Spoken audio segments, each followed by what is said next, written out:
ہمیں جمعۃ المبارک کی یہ مبارک سعادتیں نصیب ہو رہی ہیں۔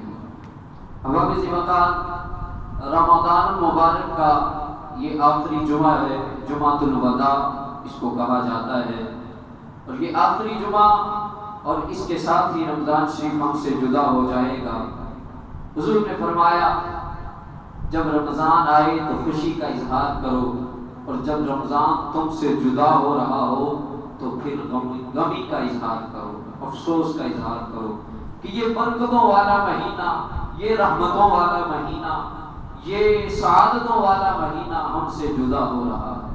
حضرات محترم، آج کا موضوع ہمارا بڑا ہی پر لطف موضوع ہے، اب سنیں گے تو انشاءاللہ العزیز لطف بھی آئے گا۔ قرآن اور صاحب قرآن کے موضوع سے گفتگو کریں گے۔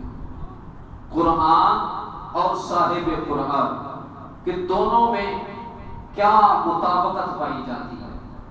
حضرات محترم، آج مادیت پرستی کا دور ہے، اور اس دور میں انسان ہر چیز کو عقل اور تجربے کی بنیاد پر پرکھتا ہے، ہر چیز کو عقل اور تجربے کی بنیاد پر پرکھتا ہے، دیکھتا ہے، جس چیز کو عقل مانتی ہے اس کو مانتا ہے، جس چیز کو اس کا تجربہ اس کے تجربے سے گزری ہوتی ہے اس کو وہ مانتا ہے۔ لیکن احباب وقار، آج ایسے حالات میں بھی قرآن کی اہمیت انسان کے ایمان کو پختہ کر دیتی ہے۔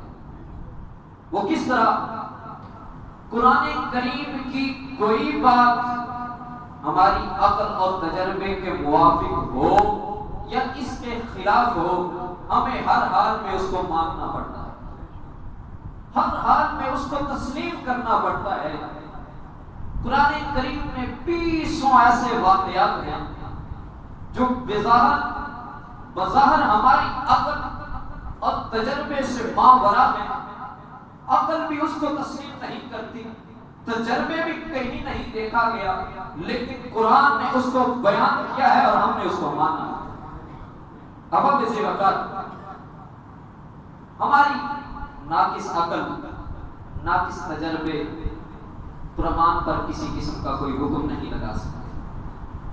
مثلاً انسانی عقل کے تجربہ اور مشاہدہ میں یہ بات ہے، اور تجربہ یہ کہتا ہے کہ آگ پانی کے علاوہ ہر چیز کو جلا کے راکھ کر دیتی ہے۔ ایسے ہی آگ پانی آگ کو بجھا دیتا ہے، اس کے علاوہ آپ کے سامنے جو چیز آئے گی آگ اس کو جلا کے راکھ کر دے گی۔ لیکن اللہ کا قرآن کہتا ہے، اللہ کا فرمان سنو، رب تعالیٰ کیا کہتا ہے کہ آگ کو اللہ تعالیٰ نے اپنے پیارے پیغمبر حضرت ابراہیم علیہ السلام کے لیے گلزار بنا دیا۔ فرمایا قُلْنَا يَا نَارُ كُونِي بَرْدًا وَسَلَامًا عَلَىٰ إِبْرَاهِيمَ۔ اب نہ تو یہ بات عقل مانتی ہے، نہ تجربے میں کہیں دیکھا گیا ہے کہ انسان آگ میں گرا ہو اور پھر وہ بچ جائے، لیکن قرآن کہتا ہے کہ ایسا ہوا ہے تو ہم نے مانا ہے۔ قرآن نے کیا کہا؟ قُلْنَا يَا نَارُ كُونِي بَرْدًا وَسَلَامًا عَلَىٰ إِبْرَاهِيمَ، اے آگ میرے ابراہیم پر سلامتی، ٹھنڈی اور سلامتی والی ہو جائے۔ اور پھر ٹھنڈی اور ساتھ سلامتی والی کہا، سلامتی والی کیوں کہا؟ رب ٹھنڈی کہہ دیتا بات ختم ہو جاتی، کہا نہیں، آگ ٹھنڈی بھی ہو جائے سلامتی والی بھی ہو جائے۔ کہا رب تعالیٰ اس کی کیا وجہ ہے کہ ٹھنڈی کہہ دیا بات ختم ہو جاتی؟ کہا نہیں، کہیں آگ اتنی زیادہ ٹھنڈی نہ ہو جائے کہ میرا پیغمبر کو سردی محسوس ہونے لگے۔ کہا سلامتی والی اس لیے کہا کہ اے آگ ایسے ٹھنڈی ہونا، نہ تو زیادہ گرم ہونا نہ زیادہ ٹھنڈی ہونا، بلکہ سلامتی والی ہونا، گویا کہ میرا پاک پیغمبر ایسے ہو جیسے جنت کی کسی کیاری میں بیٹھا ہے۔ میرا پاک پیغمبر ایسے ہو جیسے جنت کی کسی کیاری میں بیٹھا ہے، اسی لیے فرمایا ہے آگ قُلْنَا يَا نَارُ كُونِي بَرْدًا وَسَلَامًا، ٹھنڈی والی اور سلامتی والی کو. اب ہم اسی آگے چلیں. پتھر پر لاٹھی مارے, پتھر پر لاٹھی مارے تو لاٹھی ٹوٹ جائے. اب یہ عقل نہیں مانتی کہ پتھر پر اگر لاٹھی ماری جائے تو وہ پتھر پانی دے گا. نہیں, یہ نہیں ہو سکتا. نہ عقل مانتی ہے, نہ تجربے میں کہیں دیکھا ہے. لیکن اللہ کے پاک پیغمبر موسیٰ علیہ السلام سے جب ان کی قوم نے کہا اے موسیٰ ہمیں پانی کی ضرورت ہے, پانی دے دیجئے, تو موسیٰ علیہ السلام نے اپنے رب سے عرض کی تو رب تعالیٰ نے کہا موسیٰ یہ سامنے جو پتھر پڑا ہے اس پتھر پہ اپنا عصا مارو, یہ تیرے ہماری 12 جماعتوں میں ہیں, 12 چشمے جاری ہو جائیں گے. اور رب نے اس چیز کو قرآن میں بیان کیا فَقُلْ نَضْرِبْ بِعَصَاكَ الْحَجْرَ فَانْفَجَرَتْ مِنْهُ اثْنَتَا عَشَرَةَ عَيْنًا. فرمایا کہ حضرت موسیٰ علیہ السلام نے اپنا عصا پتھر پر مارا تو پتھر سے 12 چشمے جاری ہو گئے. وہ پتھر جس میں پانی تھا ہی نہیں, وہ پتھر جس کا کام پانی دینا ہے ہی نہیں. نہ ہماری عقل مانتی ہے, نہ ہمارے تجربے میں ایسی بات ہے, لیکن قرآن نے کہا ہے تو ہم نے مانا ہے کہ ایسے ہوا ہے. اور 12 چشمے پتھر سے جاری ہوئے, اور پتھر نے موسیٰ علیہ السلام کے 12 جو جماعتیں تھی, 12 جو گروہ تھے ان کو پانی مارا. یہ قرآن کا اعجاز ہے حضرات محترم. اسی طرح خالص عقل سے سوچے تو انسان کی یہ عقل مانتی ہے کہ پہاڑ سے اونٹنی نکلے گی, وہ بھی زندہ, اور پھر زندہ نکلنے کے بعد اسی وقت بچا بھی جانے گی. نہ یہ عقل مانتی ہے, نہ یہ تجربہ مانتا ہے, نہ تجربے میں ایسی بات آئی ہے. لیکن قرآن نے بیان کیا ہے وہ کیا بات کہ حضرت صالح علیہ السلام کی قوم نے ان سے مطالبہ کیا کہ اگر آپ سچے ہیں تو یہ جو سامنے پہاڑ ہے اس پہاڑ سے اپنے رب کے حکم سے اپنے جو آپ کو علم دیا ہے اللہ نے اس کی بنا پر اس پہاڑ سے اونٹنی نکالیے, اور اونٹنی بھی زندہ ہو, اور پھر وہ دے بھی فوری نکل کر جب زندہ نکلے تو بچہ جنے. اب قوم والوں نے یہ مطالبہ کیا, آپ احباب کی عقل مانے گی کہ لمحے بھر میں یہ سارا کام ہو جائے؟ لیکن ہوا ہے. قرآن نے کیا کہا؟ ہوا ہے تو ہم نے مانا ہے. کیسے مانا؟ کہا جب حضرت صالح علیہ السلام نے اب رب تعالیٰ سے کہا تو پھر وہ اونٹنی نکلی پہاڑ سے نکلنے کے بعد اس اونٹنی نے بچہ بھی جنا. حضرات محترم یہ قرآن کا معجزہ ہے, اور یہ قرآن کے سچا ہونے کی دلیل ہے کہ وہ باتیں جو ہماری عقل نہیں مانتی قرآن نے وہ بیان کی ہیں, اور ہم نے اس کو بنوان تسلیم کیا.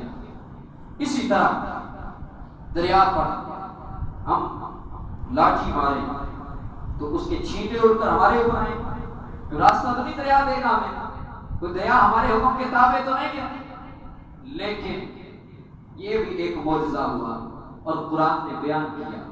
قرآن کہتا ہے حضرت موسیٰ علیہ السلام کے ہاتھ پر اللہ تعالیٰ نے اس معجزے کا ظہور فرمایا, اور حضرت موسیٰ علیہ السلام نے جب دریا سے راستہ مانگا کہ یا اللہ پیچھے فرعون کا لشکر ہے, وہ جھوٹا ہے, وہ مکار ہے, وہ دھوکے باز ہے, یا اللہ مجھے اور میری اس قوم کو تباہ کرنے کے لیے وہ اپنی لاکھوں پہ مشتمل فوج لے کے میرا پیچھا کر رہا ہے, یا اللہ سامنے دریا ہے, پیچھے وہ جابر اور ظالم ہے, یا اللہ ہمیں راستہ عطا فرما دیجئے.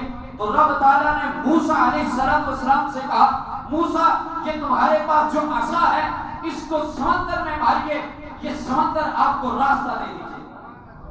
تو موسیٰ علیہ السلام نے اپنا عصا سمندر میں مارا تو سمندر نے بجائے ان پہ چھینٹے ڈالنے کے سمندر نے ان کو راستہ دے دیا, اور پانی نے 2 طرفہ ہو گیا اور راستہ بن گیا, اور موسیٰ علیہ السلام کی ساری قوم گزر گئی.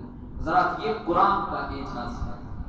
حضرات محترم اسی طرح انسان کی عقل نہیں مانتی کہ انسان ایک رات میں 7 آسمان پر جائے, سیر کر کے آئے اور پھر آ کے بتائے کہ میں نے جنت اور دوزخ کا مظاہرہ کیا ہے, نظارہ کیا ہے.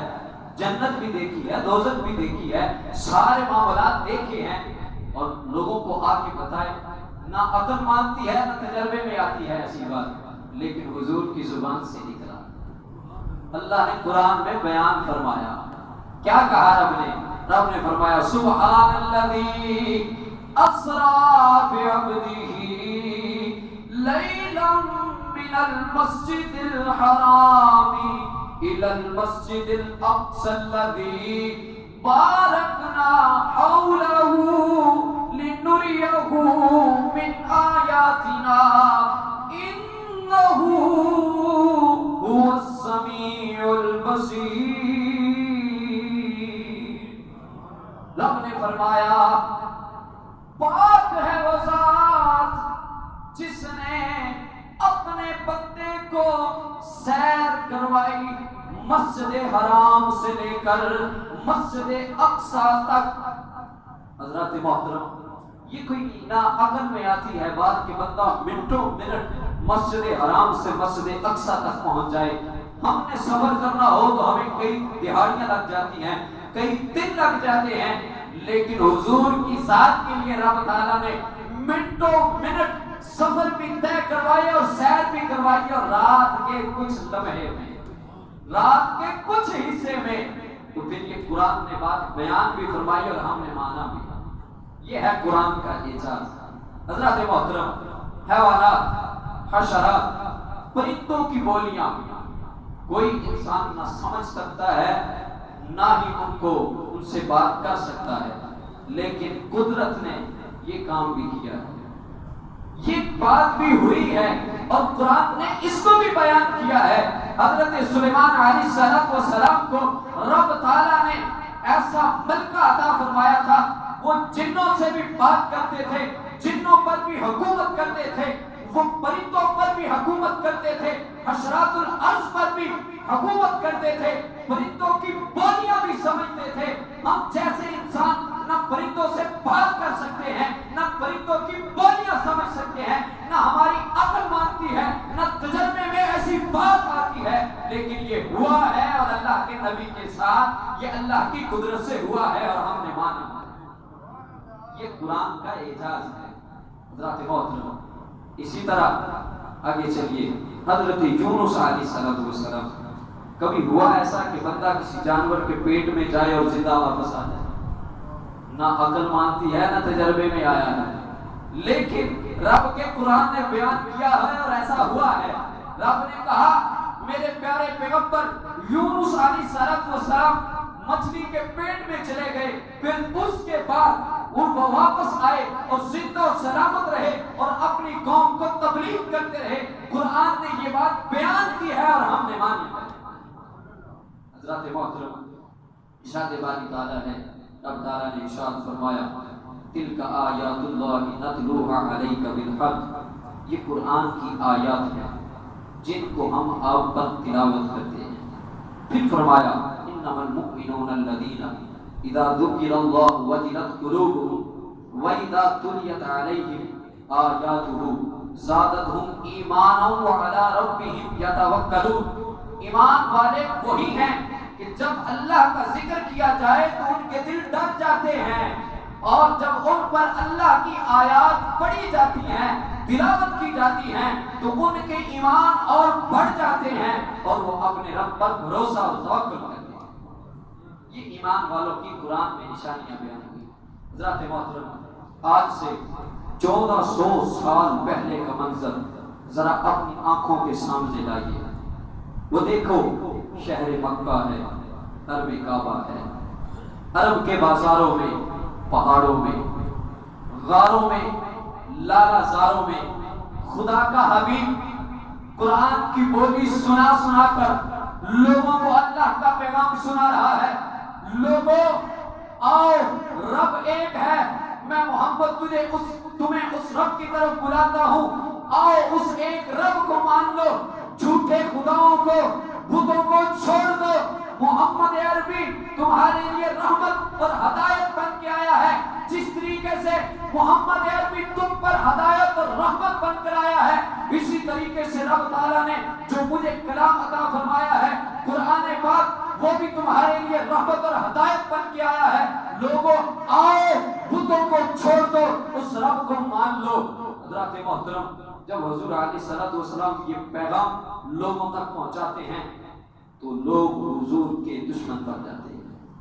وہ لوگ, وہ رشتہ دار جو حضور سے پیار کرتے ہیں, جو حضور کو صادق الامین کہتے ہیں, جو حضور کی ہر بات کو سچا تسلیم کرتے ہیں, وہ سارے کے سارے لوگ حضور کی دشمنی پر اتر آتے ہیں.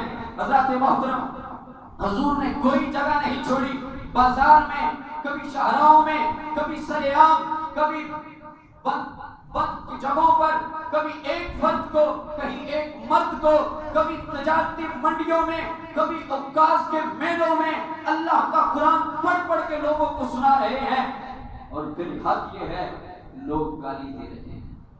حضور قرآن پڑھ کے سناتے ہیں اور لوگ گالی دیتے ہیں. کوئی پتھر مارتا ہے اللہ کے نبی کو, لیکن اللہ کا نبی جواب میں پتھر نہیں مارتا. لوگوں, اللہ کے نبی جواب میں قرآن پڑھ کے سناتے ہیں. کوئی لوگ اللہ کے نبی کو جادوگر کہتے ہیں, لیکن اللہ کا نبی کسی کو پلٹ کر جواب نہیں دیتا, بلکہ اللہ کا نبی قرآن پڑھ کے سناتا ہے. کوئی حضور کو مجنون کہتا ہے تو حضور پلٹ کے جواب نہیں دیتے, بلکہ حضور قرآن پڑھ کر سناتے ہیں. کوئی حضور کو نجومی کہتا ہے تو حضور پھر بھی قرآن پڑھ کے سناتے ہیں اور لوگوں کا ایمان بلند کرنے کے لیے لوگوں کو اللہ کی طرف بلاتے ہیں. حضرات محترم, قرآن پڑھ کے سناتے ہیں, نتیجہ یہ نکلتا ہے نبی کی زبان سے قرآن نکلتا ہے.